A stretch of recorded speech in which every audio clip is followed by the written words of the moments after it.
नमस्कार दोस्तों, आप देख रहे हैं रोजाना हिमाचल और आज हम मौजूद हैं देहरा विधानसभा क्षेत्र के आम आदमी पार्टी के प्रत्याशी कर्नल मनीष जी के साथ। मनीष जी, स्वागत है आपका रोजाना हिमाचल में। नमस्कार जी, जय हिंद। मैं कर्नल मनीष, प्रत्याशी आम आदमी पार्टी देहरा विधानसभा। मैं रोजाना हिमाचल का सबसे पहले तो बहुत बहुत स्वागत करता हूँ और धन्यवाद करता हूँ कि आपने मेरे को ये प्लेटफॉर्म दिया जिस पर मैं आपके साथ अपने मन की बात और मेरा देहरा के बारे में क्या विजन है उसके बारे में चर्चा कर सकूं। जी बताइए, आप यहाँ के प्रत्याशी और काफ़ी समय से आप समाज सेवा में जुड़े हुए हैं, तो किस तरह से आपका समाज सेवा के प्रति रुझान हुआ? देखिए, मैं एक आर्मी पर्सनल हूँ और मैं आर्मी में जब नौकरी कर रहा था तो वहाँ भी मैं जो आर्मी में ज्वाइन करने के लिए कॉलेजेस और स्कूल्स में मैं लोगों को मोटिवेट करने के लिए बच्चों को जाता था और वहाँ लेक्चर्स वगैरह लेता था। 2015 के आसपास मैंने अपने गांव में, हिमाचल में, मेरी वाइफ टीचर हैं तो उन्होंने मेरे को बताया कि हमारे गांव के लड़कों को भी ज़रूरत है, बच्चों को भी ज़रूरत है कि उनको सही ढंग से गाइड किया जाए और कैरियर के बारे में बताया जाए कि उनको क्या फ्यूचर में कैसे करना है। 2015 में जब मैं छुट्टी आया था तब मैंने देहरा विधानसभा के हर स्कूल में और कॉलेजेस में जाके बच्चों को कैरियर काउंसलिंग के बारे में फ्री ऑफ कॉस्ट लेक्चर देना शुरू किए। और वहाँ से जब मैं पूरे विधानसभा में घूमा, मेरे को ऐसे लगा कि यहाँ के बच्चों को और यहाँ के लोगों को ज़रूरत है कि कोई ना कोई इनकी समस्याओं का निवारण करने के लिए अपना सर्वस्व यहाँ पे दांव पे लगाए। जब मेरी उसके बाद पेंशनेबल सर्विस हुई, जो कि 2017 में मैंने 22.5 साल नौकरी करने के करीब 23 साल हो गई थी, तब मैंने प्रीमेच्योर रिटायरमेंट ली। और उसके बाद मैं सिर्फ और सिर्फ देहरा निवासियों के समस्याओं को हल करने में, बच्चों के स्पेशली कैरियर कैसे उनको क्या चूज करना और कैसे आगे बढ़ना है, उसमें मैं मसरूफ़ हुआ और मैं तब से ही लगातार इस चीज़ में लगा हुआ हूँ। अगर आप बात कहें कि ये राजनीति में कैसे आना हुआ, जब मैं लोगों से मिल रहा था, उनकी समस्याओं के बारे में, बच्चों को उनके कैरियर के बारे में बताने की बात कर रहा था, स्पेशली जब कोरोना के दौरान मेरे को ऐसे लगा कि यहाँ का एक स्थानीय निवासी होने के नाते मेरा ये फर्ज बनता है कि मेरे से जो भी हेल्प हो सके इस वक्त समाज की करूँ। तो उस वक्त I have distributed sanitiser, mask, oximeters in almost all the panchayat of Dehra Vidhan Sabha. सब में गया, मैं पंचायत प्रधान से मिला, पंचायत मेंबर से मिला और मेरे पास जो भी सामान था, सैनिटाइजर थे, कुछ मास्क थे, कुछ ऑक्सीमीटर्स थे, ये मैंने उन पंचायत को, हर पंचायत को बांटे। वहां से थोड़ा मेरा और लोगों में पहचान होने लगी। और जैसे ही आम आदमी पार्टी यहाँ पर अपना प्रचार करने के लिए और पार्टी यहाँ पे इलेक्शन के मूड में आई, फौजियों में मेरा पहले नाम था क्योंकि मैं वेटरन इंडिया एक ऑर्गेनाइजेशन है जिसका मैं नेशनल सेक्रेटरी हूँ और एक्सपेंशन कमेटी का चेयरमैन हूँ ऑल इंडिया लेवल पे। तो हिमाचल का मैं उसमें प्रेसिडेंट था और प्रभारी भी था पूरे हिमाचल का, हूँ अभी भी। वेटरन इंडिया एक ऑर्गेनाइजेशन है, तो पूरे हिमाचल में फौजियों के साथ मेरा लगाव था और देहरा के फौजियों के साथ मेरी और भी ज़्यादा क्लोज एसोसिएशन थी। तो आम आदमी पार्टी ने जब मेरे को ऑफर दिया कि आप हमारे साथ आइए और हम चाहते हैं कि आप जो समाज सेवा कर रहे हैं क्यों ना हमारे साथ जुड़ के कीजिए, मेरे को इनकी नीतियां, इनकी विचारधारा, इनका राष्ट्रभक्ति और ईमानदारी वाली जो बात है वो अच्छी लगी और मैंने इनके साथ जुड़ा। और उसके बाद लगातार जब मैं अप्रैल से इनके साथ जुड़ा हूँ तब से लगातार आम आदमी पार्टी के लिए काम कर रहा हूँ। और आज जिस तरह से उन लोगों ने मेरे को प्यार दिया है, सम्मान दिया है, सहयोग दिया है और पार्टी ने जो मेरे पे विश्वास दिखाया कि मेरे को जो टिकट दी है, तो मैं पूरा मन धन लगा के, अच्छी तरह से सर्वस्व लगा के मैं ये चुनाव लड़ना चाहता हूँ और लोगों को तक ये बात पहुंचाना चाहता हूं कि मैं उनकी सेवा करना चाहता हूं, जन सेवा करना चाहता हूं। देश सेवा करके आया हूं, अभी जन सेवा करना चाहता हूं, उनका मौका चाहता हूं। जी मनीष जी, आपके मुख्य मुद्दे क्या रहेंगे इस दौरान? देखिए, मैं जैसे आपको पहले भी बताया कि मेरा मेन फोकस जो है वो हमारे बच्चों की शिक्षा है और उनको कैसे नौकरी मिले। मेरा ये मानना है कि अगर आपको अच्छी शिक्षा मिल जाए और आपको अच्छी तरह से गाइड किया जाए कि आपको करियर में आगे लाइफ में क्या करना है, तो आप जरूर किसी ना किसी मुकाम पे पहुंच सकते हो। मेरा पहला और मैं कहता हूं जो सबसे प्रायोरिटी पे मुद्दा है वो है मेरे देहरा निवासियों के हर बच्चे को अच्छी शिक्षा और उसके बाद उनको कैरियर काउंसलिंग अच्छी हो, उनका कैरियर चूज करने में अच्छी तरह गाइडेंस हो और उनको कैसे न कैसे नौकरी दिलवाई जाए।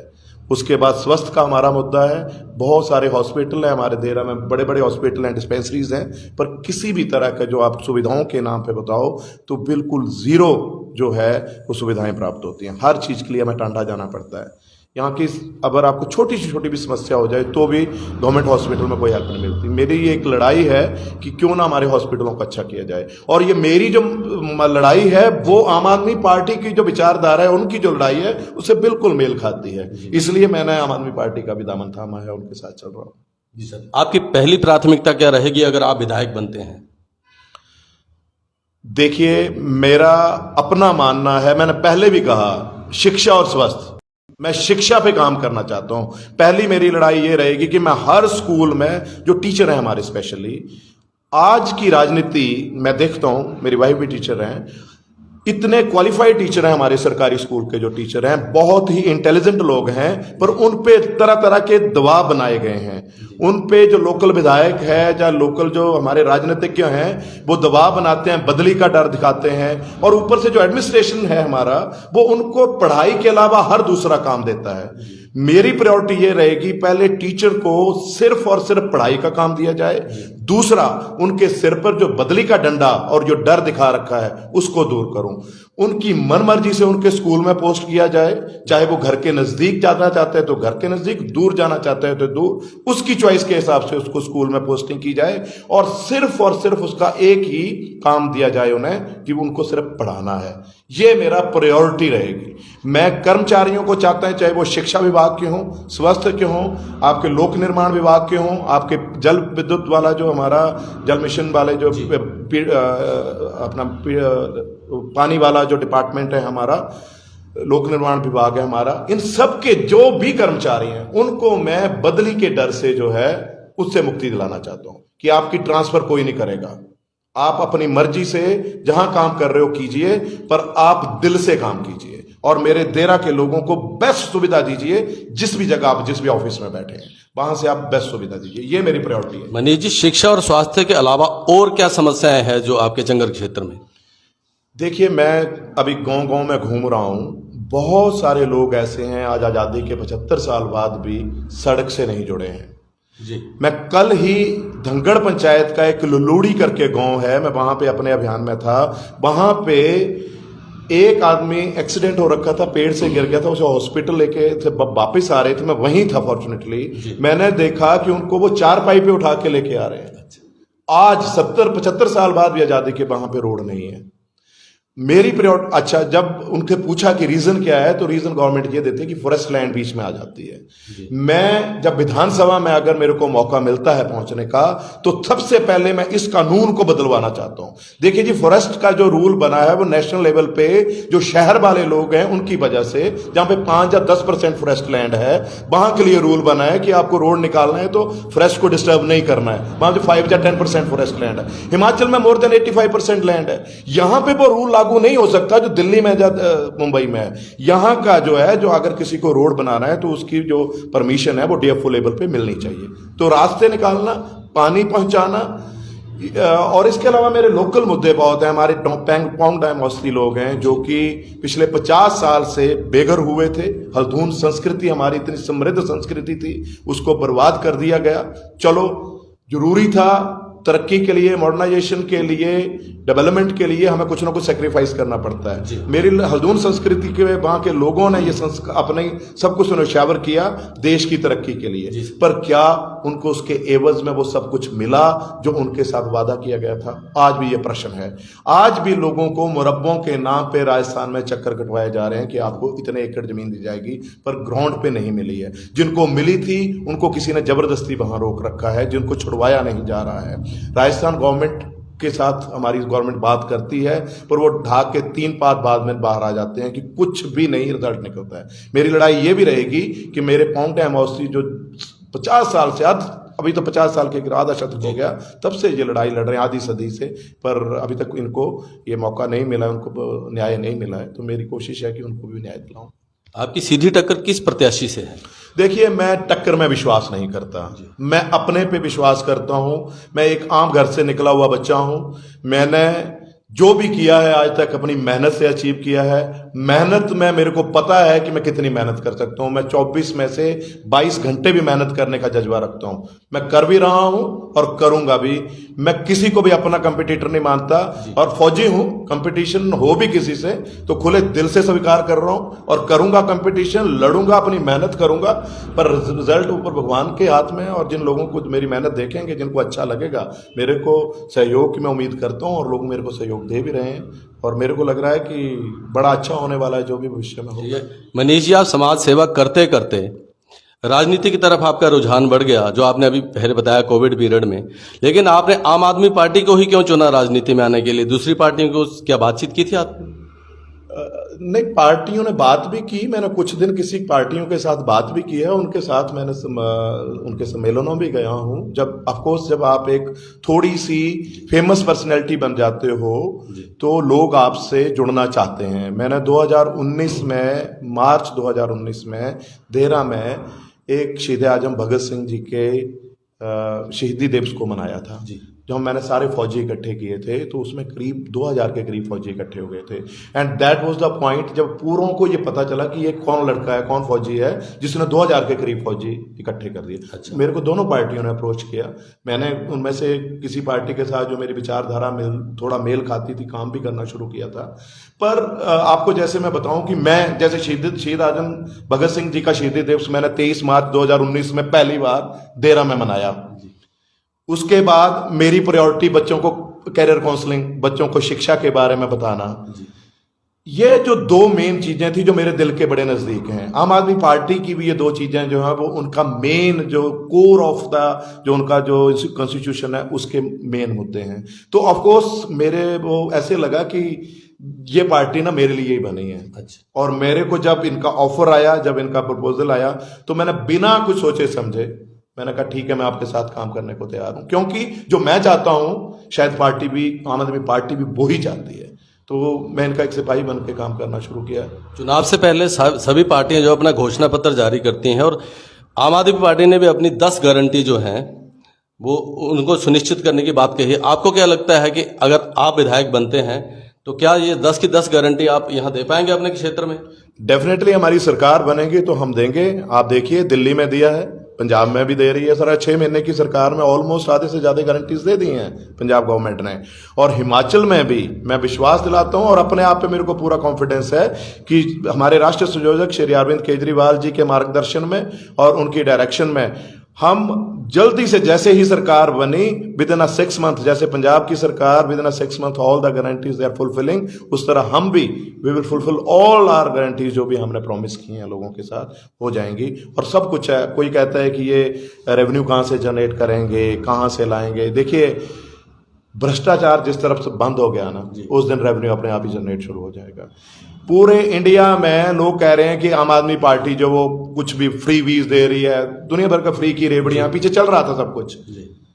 आपको मैं आपके माध्यम से ये आम लोगों से एक बात कहना चाहता हूं कि अगर आम आदमी पार्टी फ्री में सब कुछ दे रही है दिल्ली में, और हमारी हिमाचल की और सारी गुजरात की सरकार देख लो, जो भी सरकार है जो कुछ नहीं दे रही, आज सबका देखो कि कर्ज कौन सी सरकार पे है।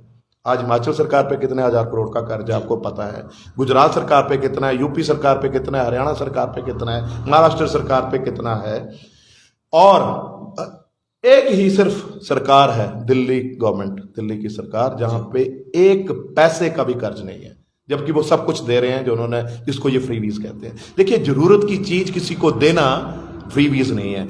वंस वी वर, हमारा जब देश आजाद हुआ, once we got the independence, हमारा कॉन्स्टिट्यूशन लिखा गया तो इट वाज मेंशन कि India is the social welfare state. देश की संपदा पे हर आदमी का अधिकार है और जरूरत के हिसाब से उसको वो चीजें मिलनी चाहिए। 300 यूनिट बिजली हर किसी का अधिकार है, पानी अधिकार है, स्वास्थ्य अधिकार है, शिक्षा अधिकार है। तो ये सारी चीजें जो हैं एक हर आदमी की जरूरत है और उसको मिलनी चाहिए। और मेरा मानना है कि मिलेंगे। रेवेन्यू हमारे पास बहुत है, हम बिजली को ही सही ढंग से जनरेट करके हम दूसरों को करेंगे तो मिल जाएगा। मेरे पास डाटा है पूरे, सीमेंट हमारे पास है, टूरिज्म के बड़े ज़्यादा स्कोप है हमारे पास, तो बागवानी है हमारे पास। We have a lot of scope, बड़ा कुछ है हमारे पास हिमाचल में। वी वर ब्यूटीफुल और बेटर, देखने में आगे सुंदरता, कुदरत ने हमें इतना कुछ दिया कि हम स्विट्जरलैंड से अच्छे हैं, है ना जी। पानी है हमारे पास, गोवा में तो सिर्फ पानी है, हमारे पास पानी भी बहुत ज्यादा है, हमारे पास पहाड़ भी है, पानी के साथ साथ बर्फ है हमारे पास बहुत कुछ है सर, हमारे पास बहुत स्कोप है। दुबई जैसा एक स्टेट जो सिर्फ आर्टिफिशियल बीच बना के सब कुछ कमा रहा है, इंडिया में हमारे में अप्रोच होनी चाहिए, विजन होना चाहिए, हम करके दिखाएंगे। हिमाचल में इतना रेवेन्यू जनरेशन के स्कोप्स हैं कि पूरी स्टेट, इंडिया की पूरी स्टेट से ज्यादा हम रेवेन्यू जनरेट कर सकते हैं। जी जी। आप लास्ट में क्या संदेश देना चाहते हैं हिमाचल के युवा वर्ग के लिए? देखिए, मैं हर एक हिमाचल वासी को ये अपनी तरफ से संदेश देना चाहता हूं कि पिछले 70 साल से जो भी पार्टियां हमारी देश में सरकार बनाकर आई हैं, इन्होंने हमारा सिर्फ और सिर्फ इस्तेमाल किया है। इन्होंने आज तक हमें यह महसूस नहीं होने दिया कि ये हमारे लिए काम कर रहे हैं, ये सिर्फ और सिर्फ अपने लिए काम कर रहे हैं। और हम लोगों ने ये धारणा बना रखी है कि विधायक और एमपी ऐसे ही होते हैं, जिनको आप हाथ जोड़ के रखो, जिनके आप पैर छुओ और जिनसे अपॉइंटमेंट लेकर काम करो, जिनसे डर के रहना है।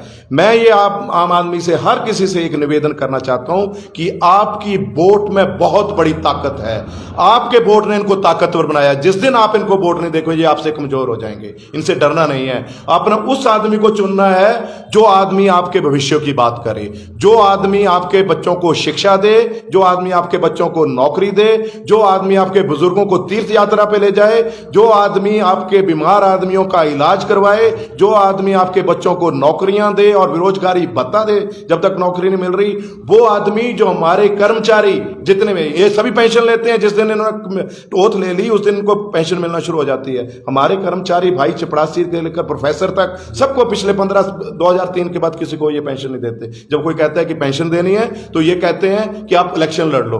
अभी एक पार्टी कह रही है कि पहली कैबिनेट में देंगे, आपने पहले क्यों नहीं दी? आप 2003 के बाद 2 बार हिमाचल में सत्ता में आए, आपने पहले क्यों नहीं दिया ओपीएस? आज अगर भगवंत मान जी ने वहां पे पंजाब में दिया है तो आपको ये कह रहे हो कि आप भी दे देंगे।